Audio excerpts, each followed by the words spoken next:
கடவுள் பத்தி ஒவ்வொருத்தருக்கும் ஒவ்வொரு புரிதல் இருக்கும்.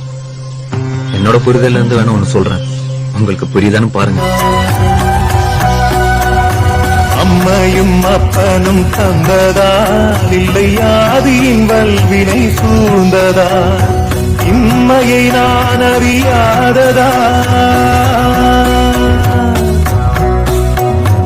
இம்மையை நான் அறியாததா, சிறு பொம்மையின் நிலையில் உண்மையை உணர்ந்திட பிச்சை பாத்திரம் ஏந்தி வந்தேன் ஐயனே என் ஐயனே, பிச்சை பாத்திரம் ஏந்தி வந்தேன் ஐயனே என் ஐயனே.